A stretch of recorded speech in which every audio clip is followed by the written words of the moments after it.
Well, this is the honor of a lifetime, no doubt about it. And I'm very, very grateful to the Hall of Fame and all the people who have been part of this writing journey. I'm pleased to have several of them with me tonight, including my wife and editor, Mary, and our son, and often the first reader of my manuscripts, Wesley. My journey began with nurturing parents who taught me Christian values and always supported my writing. When I was 10, my mother gave me Tarzan of the Apes by Edgar Rice Burroughs and set the stage for my writing journey. You're a man of words, my father, a welder, told me many years later.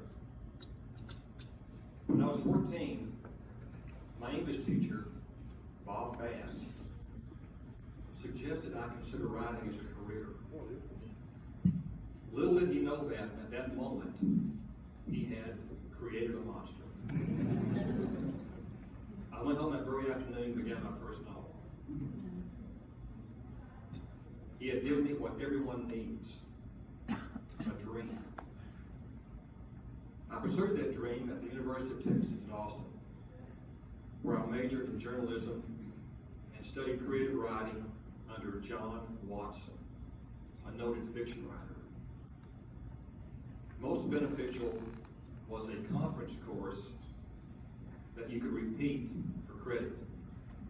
I took it 5 times because that was my college. In my last session of Dr. Watson in 1973, I posed a question. Do you think I have what it takes to be a success in writing someday?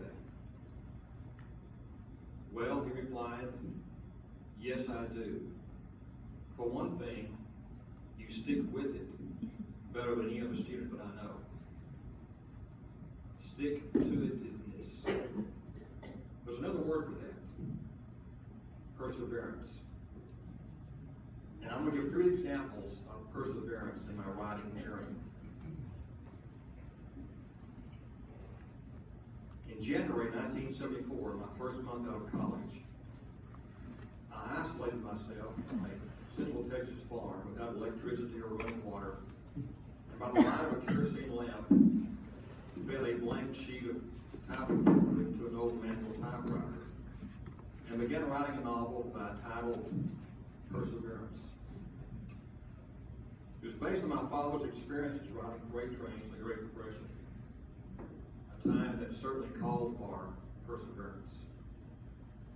I completed it in 1975 and quickly began accumulating rejection slips, something every writer is all too familiar with. Well, when that draft didn't work, I wrote it again, and again, and again. I went through 4 partial drafts, 2 polishes, and 11 full drafts between other projects. It really dragged on for not only years, but decades. Why didn't I give up? Well, first I had titled it Perseverance. How can you title it Perseverance and not have the perseverance to see it through? There's a second reason. Life is either a dead end or it's a journey toward hope. For my main character and for me, it's a journey toward hope. And that's not something to ever give up on. By the time Perseverance was published, 32 years had passed since that first blank sheet of paper by kerosene lamp. I had literally lived the title. I faced similar obstacles in trying to find a home for one of my nonfiction books. I went through 75 regional publishers. I had been turned down by everyone and had no terms to approach. At that point, I could do one of two things. I could give up, or I could change the title and start through the same publisher at the same time. I persevered and changed the title. The second publisher to reject the manuscript happened to be the 101st publisher or submission, the second time around. And this time, they jumped at it. Same manuscript, same acquisitions editor, different title. I had persevered. The only difference was bulldog and determination. A third example of perseverance in my writing journey came in 2009, when I was commissioned to write an environmental history of the Pecos River from headwaters to Rio Grande. Well, I knew I was facing several years of intense research.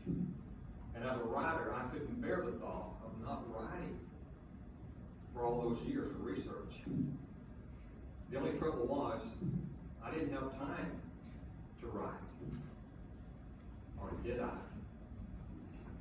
Every day, I was making a 4-mile walk. So I took out one day, after a full day of research, with a paper and pen in my hand, and began writing a novel. I learned that I think better than I want to go. I guess the blood circulates. I developed a new metric for writers, which I think you'll appreciate, the writers in here. WPM. Words per mile. I found that I averaged 35 WPM.